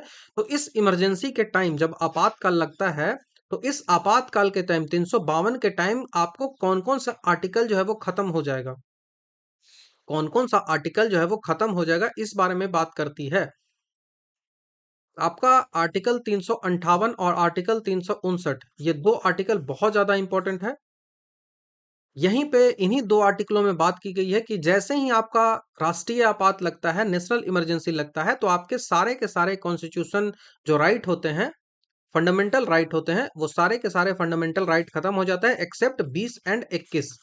20 एंड 21 जो है वो कभी नहीं खत्म होता है। और 19 जो है वो कब खत्म होगा, 19 जो आर्टिकल खत्म होता है, कब खत्म होता है, ये जो है वो ये भी नेशनल इमरजेंसी में ही, जब आंतरिक अशांति के आधार पर बनाया जाता है कि इंटरनल अशांति हो गई है, इंटरनल डिस्टरबेंस हो गया है, उस आधार पर यदि हमने नेशनल इमरजेंसी लगाया है, तो वैसे कंडीशन में 19 जो है वो खत्म नहीं होगा। ठीक है, 19 जो है वो खत्म नहीं होगा। और जैसे ही नेशनल इमरजेंसी हटेगी, वैसे ही ये सब चीजें फिर से नॉर्मल हो जाएगी। तो ये अभी के लिए इतना काफी है। ठीक है। तो आर्टिकल 14 क्या कहता है, तो आर्टिकल 14 कहता है कि राज्य जो है वो भारत के राज्य क्षेत्र में किसी व्यक्ति को विधि के समक्ष समता से या फिर विधियों के समान संरक्षण से वंचित नहीं कर सकता है। विधि के विधि के समक्ष समता जो शब्द आया है, विधि के समक्ष समता जो शब्द है, वो किसके द्वारा लाया गया है, तो ये लाया गया है एवी डाइसी के द्वारा। यूपीएससी में ये सवाल पूछा गया है, किसके द्वारा लाया गया है, तो ए वी डाइसी के द्वारा लाया गया है। तो एवी डाइसी ने ये कंसेप्ट दिया था रूल ऑफ लॉ वाला, रूल ऑफ लॉ का कंसेप्ट यूपीएससी में ये सवाल पूछा गया है, तो हो सकता है कि आप में भी रिपीट कर दे, तो ये ध्यान रखना है। ठीक है। 18 नंबर क्वेश्चन की बात करें कि भारतीय संविधान का जो 11वीं अनुसूची है, उसमें पंचायतों के लिए कुल कितने विषय निर्धारित किए गए हैं। तो भारतीय जो संविधान है वहां पे टोटल 8 अनुसूचियां थी, वो बाद में जो है वो अनुसूचियां ऐड की गई, 9 से लेकर 12 तक गया। ठीक है। तो इसी 11 और 12 की बात करें, तो 11 में जो है वो पंचायतों की बात की गई है और 12 में जो है वो म्युनिसिपैलिटीज की बात की गई है। 12 में जो है वो म्युनिसिपैलिटीज की बात की गई है। तो पंचायतों के लिए हमेशा ज्यादा विषय होना चाहिए, दो चीजें आपको ध्यान में होनी चाहिए। ऐसे करके ध्यान में हो गया 29 और 18। अब 29 में होगा या 18 में होगा, कैसे हम क्या क्या कुछ करेंगे, कैसे डिसाइड करेंगे, तो 29 जो है ना, वो पंचायतों के लिए जो है वो 29 होती है। 29 विषय दिए गए हैं, इन 29 विषयों पर ही उनको काम करना होता है, पंचायतों को काम करना होता है। तो भारतीय संविधान का 11th जो शेड्यूल है, वहां पे 29 जो फंक्शनल आइटम्स है वो दिए गए हैं। और ये जो एमएल सिंघवी जो समिति थी, उस समिति के द्वारा जो है वो इसको संवैधानिक दर्जा दिया गया था, स से संवैधानिक, स से जो है वो सिंधवी। तो ऐसे करके आप याद रख लो, यहाँ 73वां कॉन्स्टिट्यूशन अमेंडमेंट हुआ था और इस 73वां कॉन्स्टिट्यूशन अमेंडमेंट से जो है इसको 1992 में कॉन्स्टिट्यूशनल एस्टेब्लिशमेंट जो है वो किया गया था, और नगौरा में पहली बार 1959 में जवाहरलाल नेहरू के द्वारा जो है वो राजस्थान में स्टार्ट किया गया था पंचायती राज, बलवंत राय मेहता समिति के रिकमेंडेशन पे। और उसके बाद दूसरा जो था वो आंध्र प्रदेश था। और यदि आपसे पूछा जाए कि पूरी तरह से पंचायती राज व्यवस्था को पूरे स्टेट में लागू करने वाला कौन था, तो वो आंध्र प्रदेश ही था। ठीक है, वो आंध्र प्रदेश ही था, ये भी आपको ध्यान रखना है। और ये जो अब मैंने बताया ना कि 12वीं में म्युनिसिपैलिटीज की बात की गई है, नगर पालिका की बात की है, और इनके लिए कितने विषय दिए गए हैं, तो इनके लिए 18 विषय जो है वो रिजर्व किया गया है। 18 विषय नगर पालिकाओं के लिए रिजर्व किया गया है। और भारतीय संविधान में एक नया भाग भी 73वां कॉन्स्टिट्यूशन अमेंडमेंट के बाद जोड़ा गया था, और वो भाग था पार्ट 9। पार्ट 9 जो है वो जोड़ा गया था पंचायत से संबंधित। और पंचायती राज दिवस जो है वो 24 अप्रैल को मनाया जाता है। और 12वीं अनुसूची को किस कॉन्स्टिट्यूशन अमेंडमेंट के द्वारा जोड़ा गया, तो ये 74वां कॉन्स्टिट्यूशन अमेंडमेंट। ठीक है, 74वां कॉन्स्टिट्यूशन अमेंडमेंट। तो अभी के लिए इतना रखो, नेक्स्ट क्वेश्चन की ओर बढ़ते हैं। नेक्स्ट क्वेश्चन है कि राष्ट्रीय आय निकालने के लिए एनएनपी में निम्नलिखित में से किसे घटाया जाता है? यदि आपको नेशनल इनकम निकालना है, तो नेशनल इनकम निकालने के लिए हम क्या करेंगे? नेशनल इनकम निकालने के लिए हम क्या करेंगे, ये आपसे सवाल पूछा जा रहा है। तो नेशनल इनकम जब भी आपको निकालना होता है, तो उससे जो भी इनडायरेक्ट टैक्सेस आपको लगाए जाते हैं, उन टैक्सेस को हटा लिया जाता है। तो राष्ट्रीय आय को यदि हम एनएनपी एट फैक्टर कॉस्ट की बात करें, एनएनपी एट फैक्टर कॉस्ट जो निकलता है, तो एनएनपी एंड फैक्टर कॉस्ट को ही हम कहते हैं कि ये नेशनल इनकम है। ये नेशनल इनकम है, वो किसको कहते हैं? NNP, NNP eight factor cost. NNP eight factor cost को हम कहते हैं कि वो नेशनल इनकम है। उसी तरह से एनएनपी, एनएनपी जो होता है वो मार्केट प्राइस पे भी आता है। एनएनपी जो है वो मार्केट प्राइस पे भी आता है। तो एनएनपी में जब मार्केट प्राइस में आता है, अब इससे जब इनडायरेक्ट टैक्सेस, इनडायरेक्ट जो टैक्सेस आपको लगते हैं, उस इनडायरेक्ट टैक्सेस को यदि हम शामिल कर देंगे इसमें, यदि हम बाजार मूल्य पर जो एनएनपी होता है, एनएनपी एंड मार्केट प्राइस होता है, इससे यदि हम एनएनपी में इनडायरेक्ट टैक्सेस जो है वो उसको सम्मिलित कर देंगे, और सब्सिडी को इसमें से हम घटा देंगे, सब्सिडी को इसमें से घटा देंगे। ठीक है, तो ये आपको याद रखना है कि बाजार मूल्य पर जो एनएनपी होता है उसमें इनडायरेक्ट टैक्सेस शामिल होती है, और सब्सिडी जो है वो घटाई जाती है। इनडायरेक्ट टैक्सेस शामिल होती है मार्केट प्राइस पे, और सब्सिडी जो है वो घटाई जाती है। लेकिन एनएनपी एंड फैक्टर कॉस्ट की बात करें, एनएनपी एंड फैक्टर कॉस्ट जिसको नेशनल इनकम भी कहा जाता है, इसको यदि हमको निकालना है, तो एनएनपी एंड मार्केट प्राइस में से इनडायरेक्ट जो टैक्सेज होता है उनको भी हटा देना है, और सब्सिडी को जोड़ देना है। अप्रत्यक्ष करों को घटाना है और सब्सिडीज को जोड़ देना है। तो आपसे पूछा रहा है कि किसको घटाना है, तो इनडायरेक्ट टैक्सेस को घटाना है, इनडायरेक्ट टैक्सेस को घटाना है। तो यदि आपसे कभी भी सवाल पूछा जाए, तो याद रखिएगा NNP eight market price plus indirect taxes minus subsidy, minus subsidy. ठीक है, ये जो होता है आपको ये ध्यान रखना है। तो ये वाला जो है ये किसके लिए है, ये मार्केट प्राइस पे है। लेकिन कभी भी आपको नेशनल इनकम वाला पूछा जाए, तो नेशनल इनकम क्या है? NNP eight factor cost, NNP eight factor cost.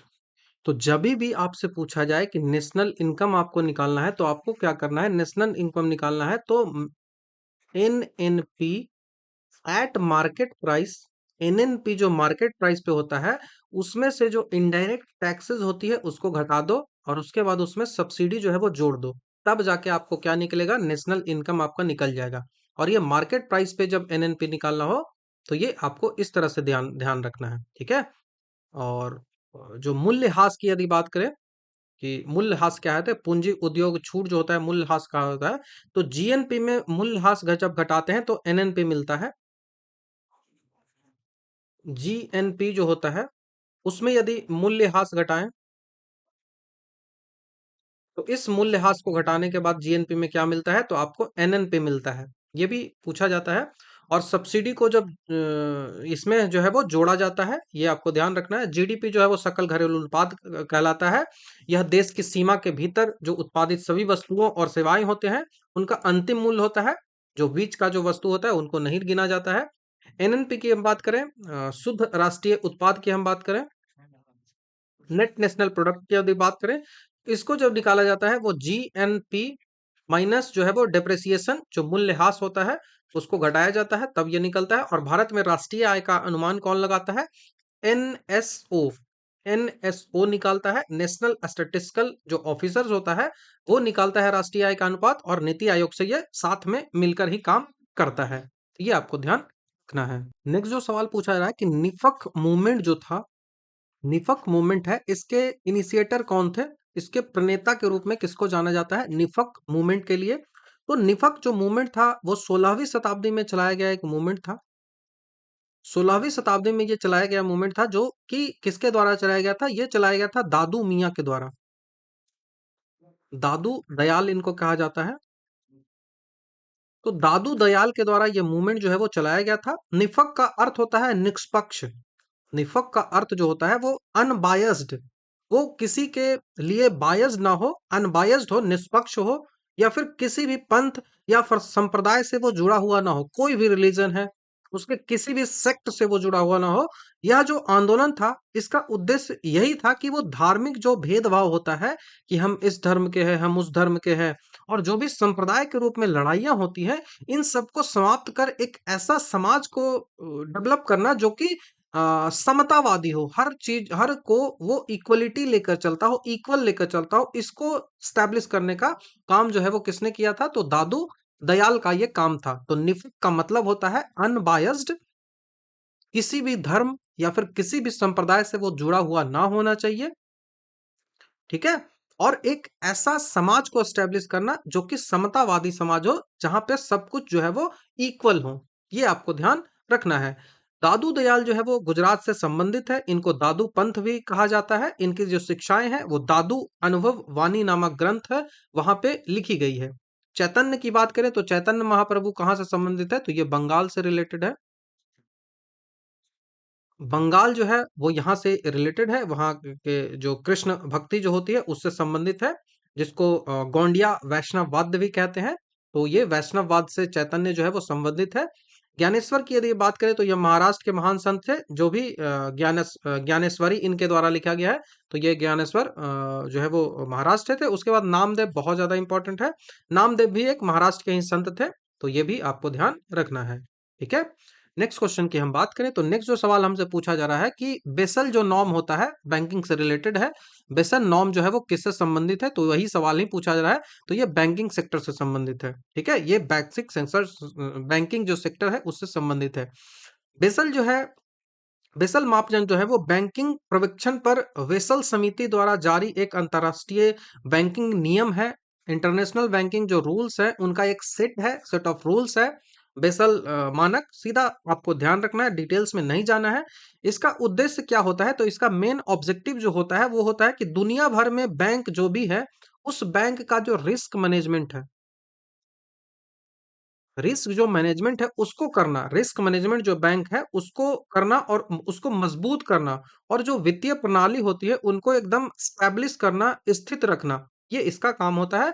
ये जो मानक होते हैं वो बैंकों के लिए न्यूनतम पूंजी आवश्यकताओं पर निर्धारित होती है कि बैंक जो होते हैं उनको मिनिमम कितना पैसा आखिर चाहिए, ठीक है, उस पर ये आधारित होती है। तो ये बेसल की बात आपको याद रखना है। बेसल मानक जो होता है बीसीबीएस इसको कहा जाता है। तो बीसीबीएस का यदि हम हेडक्वार्टर की बात करें तो इसका मुख्यालय जो है वो बैंक फॉर इंटरनेशनल सेटलमेंट भी इसको कहा जाता है। तो इसका मुख्यालय जो है वो bank for international settlement Basel एक जगह है, वहीं पे ये हुआ था। बेसल एक जगह है वहीं पे हुआ था। तो bank of international settlement Switzerland का एक जगह है, वहां पे ये हुआ था। अब एक तीन बेसल समझौता हो चुका, अब तक जो है वो तीन बेसल समझौता जो है वो हो चुका है, ठीक है। तीन बेसल समझौता, पहला ज्यादा इंपॉर्टेंट होता है 1988 में, 2004 में, 2010 में, ठीक है। और बेसल तीसरा जो है वो 2008 के वैश्विक वित्तीय संकट के जवाब में जो है वो आया था।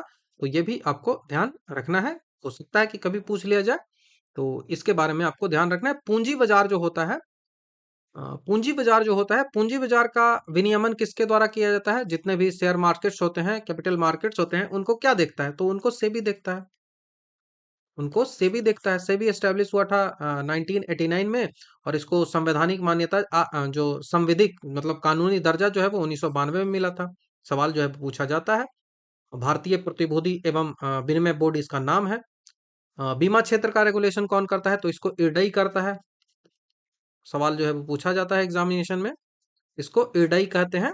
भारतीय बीमा विनियामक और विकास प्राधिकरण बहुत ज्यादा इंपॉर्टेंट है। ये सारा इसको कौन रेगुलेट करता है? ठीक है।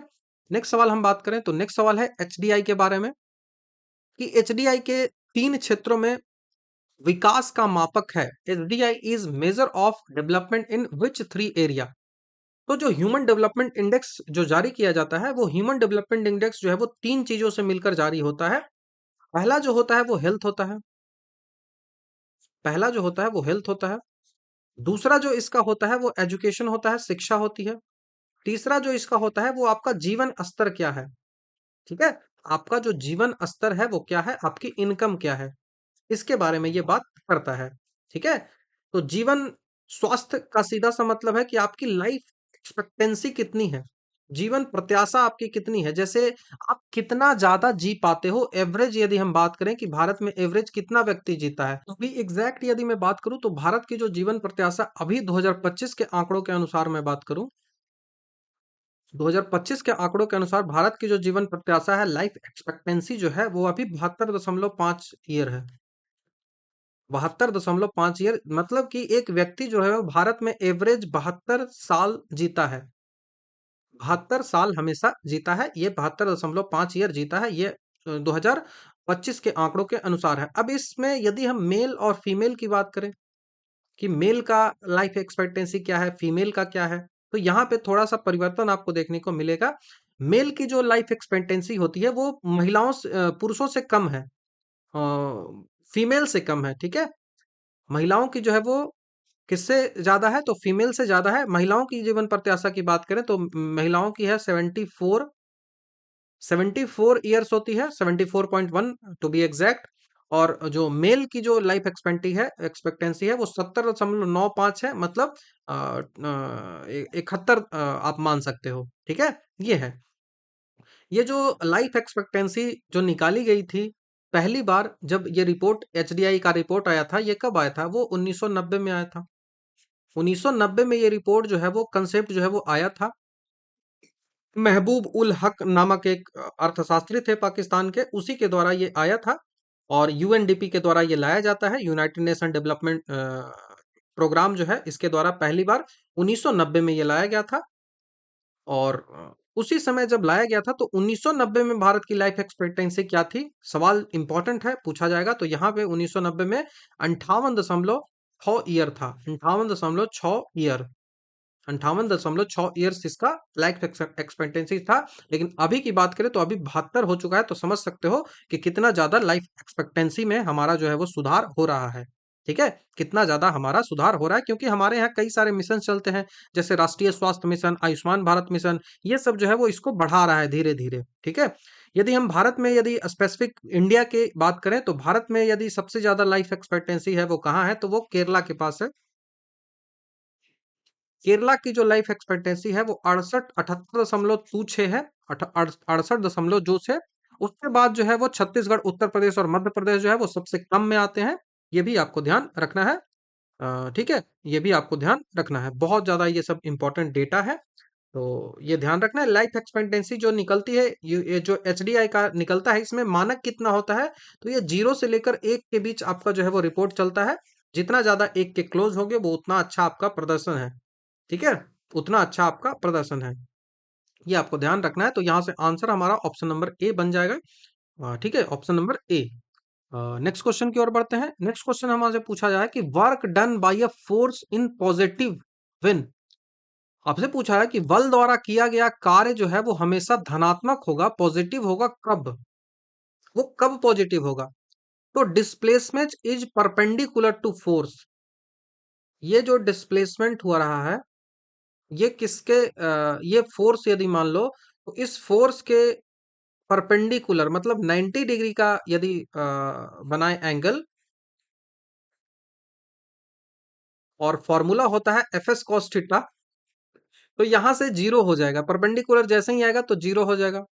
तो निगेटिव में हमको चलना है, हमको निगेटिव में चलना है। तो displacement is perpendicular to force गलत नहीं होगा। ठीक है। वर्क डन जो होता है उसका फॉर्मूला होता है F S cos theta. F S cos theta, जहां डब्ल्यू वर्क को दिखाता है, एफ फोर्स को दिखाता है, डी डिस्प्लेसमेंट को दिखाता है और थीटा दिखाता है कि इन दोनों के बीच का जो है वो एंगल क्या है। तो जब परपेंडिकुलर होगा तो 90 डिग्री एंगल होगा। तो 90 डिग्री जैसे ही एंगल हम डालेंगे तो क्या होगा? तो देखो, जब पॉजिटिव, नेगेटिव और जीरो की हम बात कर लेते हैं, पॉजिटिव, नेगेटिव एंड जीरो, ये तीन कंडीशन बनेगा, पॉजिटिव, नेगेटिव, जीरो। तो पॉजिटिव कब होगा? पॉजिटिव तब होगा जब फोर्स एंड डिस्प्लेसमेंट जो है वो दोनों एक ही दिशा में हो। यहाँ पे फोर्स लग रहा है और डिस्प्लेसमेंट भी इसी कंडीशन में हो रहा है।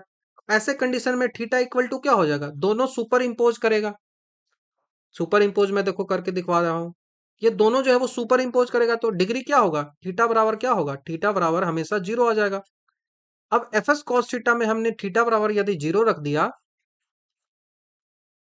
एफ एस कॉस थीटा में हमने यदि थीटा बराबर जीरो रख दिया तो थीटा जीरो का मान कितना होता है? कॉस जीरो का मान कितना होता है? तो कॉस जीरो का मान वन होता है। तो ये पॉजिटिव में आ गया। कॉस जीरो का मान वन होता है तो ये पॉजिटिव आ गया। तो पॉजिटिव कब आएगा? पॉजिटिव जब आएगा जब दोनों सेम डायरेक्शन में चल रहे हो। जब दोनों सेम डायरेक्शन में डिस्प्लेसमेंट एंड फोर्स दोनों के बीच का जो कोण हो वो जीरो होना चाहिए। दोनों जब एक ही दिशा में चले तब पॉजिटिव होगा। तब पॉजिटिव होगा। तो धनात्मक कब होगा? जब दोनों एक ही दिशा में चले। तो विस्थापन और बल की दिशा में होना चाहिए। तो ये आपका आंसर हो जाएगा ऑप्शन नंबर यहां से डी। यहां से ऑप्शन नंबर डी। नेगेटिव तो कई सारे कंडीशंस में हो सकते हैं। अब देखो, ये बात हो रही है पहले ऑप्शन की, displacement is perpendicular to the force. यदि हम डिस्प्लेसमेंट परपेंडिकुलर रख दें फोर्स की तो यहाँ पे थीटा का मान कितना हो जाएगा? 90 हो जाएगा। थीटा का मान 90 हो जाएगा। अब जब थीटा का मान 90 हो गया तो इसका मतलब क्या हुआ? यहाँ पे थीटा का मान 90 रखोगे तो जैसे ही कॉस 90 रखोगे तो कॉस 90 का वैल्यू जीरो। तो पूरा मान जीरो हो जाएगा। इसका सीधा सा मतलब हो गया कि वर्क डन जीरो हो गया। तो कब ये आएगा? ये तब आएगा जब परपेंडिकुलर हो, दोनों के बीच 90 डिग्री का हो, दोनों के बीच 0 डिग्री का एंगल हो, तब पॉजिटिव होगा। ठीक है, दोनों के बीच 0 डिग्री का एंगल होगा तब पॉजिटिव होगा। अब कोई भी डिस्प्लेसमेंट ना हो, आरोपित बल से कोई भी डिस्प्लेसमेंट ना हो, इसका मतलब है कि डी बराबर जीरो। तो डी बराबर भी जीरो होगा तब भी वर्क डन जीरो होगा। जैसे आप दीवार को धकेल रहे हो तब भी तो वर्क डन जीरो ही है ना। अगर आप कुछ कर ही नहीं, काम का सीधा मतलब होता है वर्क डन कभी होगा जब आप डिस्प्लेस कर रहे हो चीजों को, इस फॉर्मूला के अनुसार। यदि आप यहां से चलते हो 4 किलोमीटर जाते हो और फिर 4 किलोमीटर जाने के बाद यहीं पे आ जाते हो, फिर भी आपका वर्क डन कितना होगा? जीरो होगा। क्यों? क्योंकि आपका डिस्प्लेसमेंट जीरो हो जा रहा है। आपने यहीं से स्टार्ट किया था, यहीं पहुंच गए, तो फॉर्मूला के अनुसार आपका जीरो हो जाएगा। इन रियल लेकिन आपने बहुत ज्यादा काम किया है। और बल, यदि डिस्प्लेसमेंट और फोर्स दोनों उल्टे डायरेक्शन में हो, यहां फोर्स लग रहा है और डिस्प्लेसमेंट जो हो रहा है वो इधर हो रहा है, तो वैसी कंडीशन में थीटा इक्वल टू क्या हो जाएगा? थीटा इक्वल टू 180 डिग्री हो जाएगा। तो वैसे कंडीशन में जो क्या होगा? तो वैसे कंडीशन में जो है वो निगेटिव जो है वो चलेगा। तो निगेटिव वाला क्या होगा? तो जब थीटा इक्वल टू क्या होगा? थीटा इक्वल टू क्या होगा? तो 180 डिग्री होगा। तब जब फोर्स एंड डिस्प्लेसमेंट जो होगा वो डिफरेंट डायरेक्शन में हो, एक दूसरे के अपोजिट हो, डिफरेंट की जगह अपोजिट लिख लो। जीरो कब होगा? तो जब परपेंडिकुलर होगा। तो तीन कंडीशन आपको, सेम डायरेक्शन में होगा तो पॉजिटिव होगा, अपोजिट डायरेक्शन में होगा तो निगेटिव होगा, परपेंडिकुलर होगा तो जीरो होगा। ठीक है, परपेंडिकुलर जो होगा वो जीरो होगा। अब देखो निगेटिव वाला का एग्जांपल क्या है, तो आप फ्रिक्शन ले लो। चलते हो तो उल्टा डायरेक्शन में फोर्स लगता है तभी आप चल पाते हो, अदरवाइज आप स्लाइड कर जाओगे, आप पिछुल जाओगे। ये आपको ध्यान रखना है। वर्क जो होता है उस वो एक स्केलर क्वांटिटी है। स्केलर क्वांटिटी उसको बोलते हैं जिसमें मैग्नीट्यूड ओनली हो, उसका डायरेक्शन ना हो। वो डायरेक्शन ना हो तो वर्क आप करते हो तो किसी दिशा में करते हो, किसी डायरेक्शन में करते हो नहीं। वर्क डन आप करते हो तो किसी डायरेक्शन में नहीं करते हो, मतलब उसका सिर्फ और सिर्फ मैग्नीट्यूड मायने रखता है, उसका डायरेक्शन मायने नहीं रखता है। और इसको जो है वो एक एडिशन होता है, उस एडिशन को भी फॉलो करना पड़ता है, तभी वो जो है वेक्टर क्वांटिटी कहलाती है। स्केलर क्वांटिटी क्यों है? क्योंकि इनका केवल और केवल मैग्नीट्यूड है।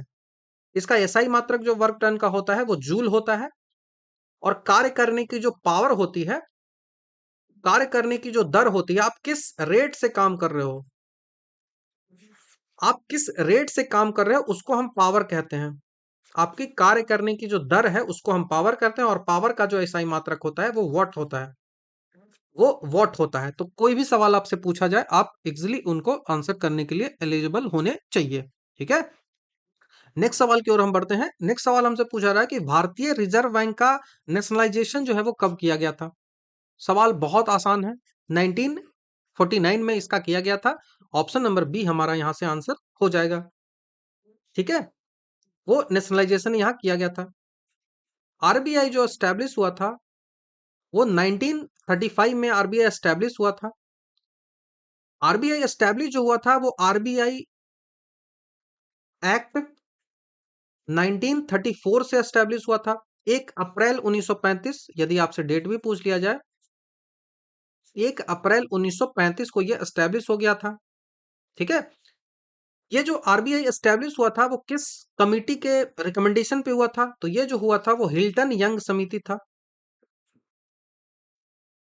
हिल्टन यंग जो समिति थी, उस हिल्टन यंग कमीशन बोल लो, हिल्टन यंग कमीशन है, उसी के सिफारिश पे, उसी के रिकमेंडेशन पे ये जो है वो हुआ था।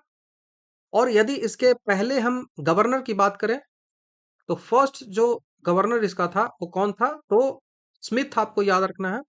एक नाम लास्ट वाला याद रखो, उतना काफी है। Sir Osborne Smith, sir Osborne Smith. लेकिन यदि पूछा जाए कि पहले भारतीय कौन थे, इंडियन कौन थे, तब आ जाएगा सीडी देशमुख। सीडी देशमुख आ जाएगा, ये आपको ध्यान रखना है, सीडी देशमुख। आरबीआई जो है वो भारत का एक सेंट्रल बैंक है। 1949 में इसको एस्टेब्लिश कर दिया गया था, नेशनलाइज कर दिया गया था। 1 जनवरी 1949 में इसको नेशनलाइज कर दिया गया था। इसके बाद ये भारत का जो है वो राष्ट्रीय बैंक बन गया है, जो कि बैंकों का बैंक कहा जाता है। इस सारे बैंकों का रेगुलेशन करती है, हमारे जो मार्केट की जो लिक्विडिटी है उसको कंट्रोल करती है, गुणात्मक और मात्रात्मक दोनों माध्यम से, क्वालिटेटिव और जो मात्रात्मक हो जाए तो क्वांटिटेटिव दोनों मात्रा से करती है। जैसे सारे जो मॉनेटरी पॉलिसी इसकी आती रहती है, bank rate, repo rate, reverse repo rate, SLR, CRR, ये सब होता है ना। इसी से वो लिक्विडिटी को कंट्रोल करती है कि मार्केट में कितना पैसा होना चाहिए, जो कि एक स्वस्थ मार्केट के लिए जरूरी है। क्योंकि मार्केट में यदि ज्यादा पैसा होगा ना, तो इन्फ्लेशन बढ़ जाएगा, महंगाई बढ़ जाएगी। तो इसीलिए उसको कंट्रोल रखना बहुत जरूरी है, और इसको कंट्रोल रखा जाता है। मॉनेटरी पॉलिसी इसमें सबसे ज्यादा हेल्प करता है, मॉनेटरी पॉलिसी इसमें सबसे ज्यादा हेल्प करता है, ये आपको ध्यान रखना है। हाँ, यदि आपसे पूछा जाए कि एसबीआई, एसबीआई कैसे एस्टेब्लिश हुआ, तो एसबीआई जो एस्टेब्लिश हुआ वो 1955 में एस्टेब्लिश हुआ। एसबीआई जो है वो 1955 में एस्टेब्लिश हुआ। इससे पहले 1921 में इस एसबीआई को क्या कहा जाता था, तो इस 1921 से लेकर 55 तक इसको इंपीरियल बैंक ऑफ इंडिया कहा जाता था। यहाँ पे 1921 में जो bank of Bombay, bank of Madras और बैंक ऑफ कोलकाता, ये 3 बैंक था, bank of Bombay, bank of Madras और बैंक ऑफ कोलकाता। इन तीनों को मिलाकर हमने इंपीरियल बैंक ऑफ इंडिया कर दिया नाम, अब 1921 में। ठीक है, अब इन 1921 से 1955 में इसको क्या कर दिया, तो 1955 में इसको हमने नेशनलाइज कर दिया, और इसका नाम हमने एसबीआई कर दिया, स्टेट बैंक ऑफ इंडिया कर दिया। 1969 में जो इंदिरा गांधी है, इंदिरा गांधी की सरकार के द्वारा, इंदिरा गांधी खुद उस समय वित्त मंत्री का काम कर रही थी, और उन्होंने 14 जो बैंकों हैं उसका नेशनलाइजेशन जो है वो किया था। 14 बैंकों का नेशनलाइजेशन जो है वो किया था। तो ये आपको ध्यान रखना है। 1949 अभी के लिए की डिस्कस करेंगे, और क्वेश्चंस आएंगे तो। कुचिपुड़ी जो एक फोक डांस है, वो किस स्टेट से रिलेट करता है, ये आपसे सवाल पूछा जा रहा है। तो कुचिपुड़ी भारत का एक प्रसिद्ध लोक नृत्य है, कुचिपुड़ी, जिसको साहित्य जो है वो नृत्य भी कहा जाता है। तो कुचिपुड़ी जो है वो आंध्र प्रदेश का एक क्लासिकल डांस है। ठीक है, ये फोक, फोक आपको जो लिखा हुआ है, फोक की जगह आप क्लासिकल डांस इसको कहो, शास्त्रीय जो नृत्य कहो, फोक डांस ये है। फोक डांस की जगह इसको आप क्लासिकल डांस कहो। ये कुचिपुड़ी आंध्र प्रदेश का है, तो ये आपको याद रखना है। यहीं पे कुचिपुड़ी गांव है, उसी के नाम पर ये नाम जो है वो पड़ा था, कुचिपुड़ी। केरल का जो शास्त्रीय नृत्य है वो दो है, कथकली और मोहिनीअट्टम। कर्नाटक का जो है वो यक्षगान है। यहाँ पे कर्नाटक में यक्षगान जो है वो फोक डांस होता है। उड़ीसा में उड़ीसी जो है वो शास्त्रीय नृत्य होता है। भारत का जो संगीत नाटक अकादमी है, उनके द्वारा शास्त्रीय नृत्य है वो डाले जाते हैं, जैसे भरतनाट्यम, कथकली, कथक, कुचिपुड़ी, मोहिनीअट्टम, ओडिसी, सतरिया, मणिपुरी। उसके बाद जो पुरुलिया छे है ना, छऊ जो डांस है ना, छऊ डांस है, उसको भी शास्त्रीय नृत्य का दर्जा मिला है। तो अभी भारत में शास्त्रीय नृत्य जो है वो 9 है। कौन देता है शास्त्रीय नृत्य का दर्जा? शास्त्रीय नृत्य का दर्जा जो है वो संगीत नाटक अकादमी के द्वारा दिया जाता है। भरतनाट्यम, कथक, कथकली, कुचिपुड़ी, मोहिनीअट्टम, ओडिसी, सतरिया, मणिपुरी और उसके बाद छौ। छौ जो है वो 3 टाइप का होता है, मयूरभंज छौ, सरायकेला छौ और पुरुलिया छौ। ठीक है, मयूरभंज छौ, सरायकेला छौ और पुरुलिया छौ। 3 टाइप से जाता है। मयूरभंज जैसे ही करोगे तो उड़ीसा का ये जिला है, तो उड़ीसा वाला छौ। उसके बाद पुरुलिया छौ करोगे तो बंगाल वाला छौ। तो मयूरभंज छौ, पुरुलिया छौ और सरायकेला खारसावां जो है वो झारखंड का जिला है। तो ये सरायकेला वाला जिला झारखंड का ये आ जाएगा। तो ऐसे करके आप इनको याद रख सकते हो। तो ये पार्ट वन था, सेट वन का पार्ट वन। क्योंकि 1 घंटा 15 मिनट के आसपास हो चुका है और हमने 25 क्वेश्चन जो है उनको काफी डिटेल से डिस्कस किया है। ऐसे ही करके हम इसके 100 क्वेश्चन है उसको डिस्कस करेंगे। तो आपका इस 25 में क्या कुछ सीखने को मिला, आप मुझे कमेंट में बता सकते हो। और क्या कुछ आपको कुछ सजेशन है, क्या कुछ है, उन सबको आप बताइए, क्योंकि मैं इनको ऐड कर सकूं आपके सेशंस में। तो बाकी कमेंट में बताइए कि क्या कुछ कैसा लगा। तो thank you very much. Next video में आपसे जल्द ही मिलता हूँ।